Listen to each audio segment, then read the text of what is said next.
Hello, and welcome to a brief lecture on spectrometry and the world today.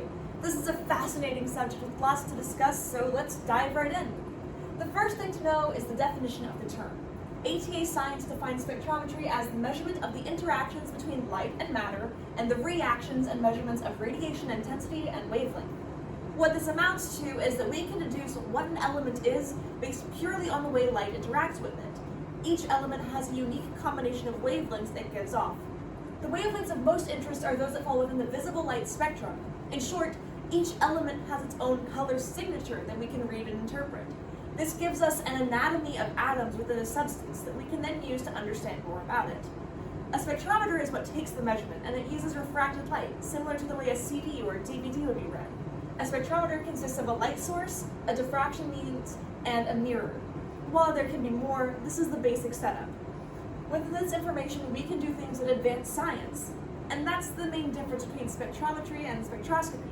Spectrometry has real quantitative data, whereas spectroscopy is more for theoretical use. Currently, spectrometry is primarily used for molecular identification.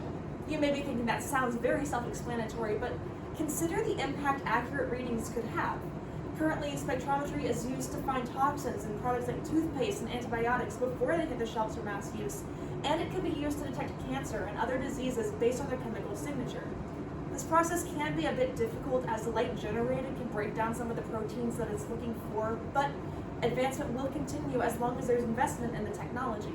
As spectrometry grows in the medical field, this process will become more refined and less invasive than current diagnostic methods. In the future, I'd love to see the scope of spectrometry continue to grow. Anytime I'm asked, I always say that my biggest scientific dream is to see a way to profile the core of celestial bodies. This would help other scientists determine what makes each body unique. In the future, we could have information about meteors and asteroids, gaseous and terrestrial planets, and the age of stars that we can only dream of now. Spectrometry could redefine the way that things are categorized in space, letting them be more accurate and having each body in its proper place the first time. That was the dilemma with Pluto. We couldn't tell what it was made of, so it was categorized incorrectly. Technological advancements will prevent this. I hope to see spectrometry continue to grow. It's the future, and I'd love to be included. Thank you.